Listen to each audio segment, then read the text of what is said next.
ঈদুল আজহার সবচেয়ে গুরুত্বপূর্ণ ইবাদত হলো কোরবানি। কিন্তু জানেন কি, অনেক সময় আমরা কোরবানি করেও বুঝতে পারি না সেটা আল্লাহর দরবারে কবুল হয়েছে কিনা। আজকে জানবো কোরবানি কবুল না হওয়ার 5টি গুরুত্বপূর্ণ ইসলামিক কারণ। তাহলে চলুন শুরু করা যাক। নাম্বার 1, নিয়ত খারাপ বা রিয়া, অর্থাৎ লোক দেখানোর উদ্দেশ্যে কোরবানি দেওয়া।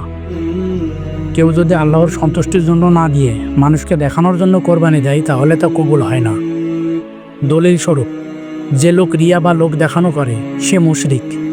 মুসলিম হাদিস 298 নম্বর আয়াত। নাম্বার 2, হারাম উপার্জনের টাকা দিয়ে কোরবানি করা।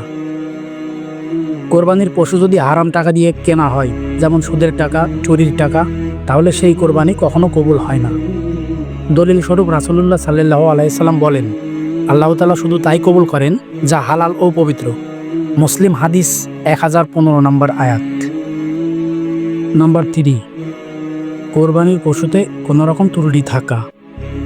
যদি পশু অন্ধ, খুব দুর্বল বা অস্পষ্ট কোনো রোগে আক্রান্ত হয় তাহলে কোরবানির জন্য গ্রহণযোগ্য নয়।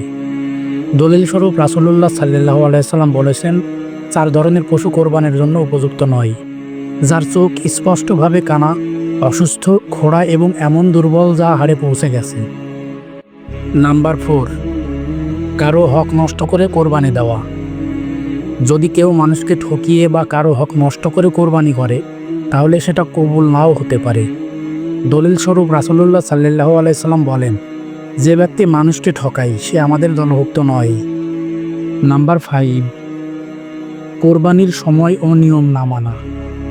সঠিক সময়, অর্থাৎ ঈদের নামাজের পর থেকে 12 জিলহজের সূর্যাস্ত পর্যন্ত কোরবানি না দিলে সেটি কবুল হয় না। দলিল স্বরূপ রাসূলুল্লাহ সাল্লাল্লাহু আলাইহি সাল্লাম বলেন, যে ঈদের নামাজের আগে কোরবানি করল সে কেবল গোশত খাওয়ার জন্য পশু জবেহ করল, কোরবানি করল না। প্রমাণস্বরূপ বুখারী 5545 নম্বর আয়াতে স্পষ্ট বলা আছে, কোরবানি শুধু মাংস কাটা নয়, এটা আল্লাহর সন্তুষ্টির জন্য ত্যাগ। তাই যেন আমাদের কোরবানির লোক দেখানোর জন্য না হয়, বরং হয় একান্তই রবের সন্তুষ্টির জন্য। আল্লাহ আমাদের সবাইকে কবুলযোগ্য কোরবানি করবার তৌফিক দান করুক, আমিন। ভিডিওটি ভালো লাগলে লাইক দিন, শেয়ার করুন এবং সাবস্ক্রাইব করে পাশে থাকুন। ধন্যবাদ।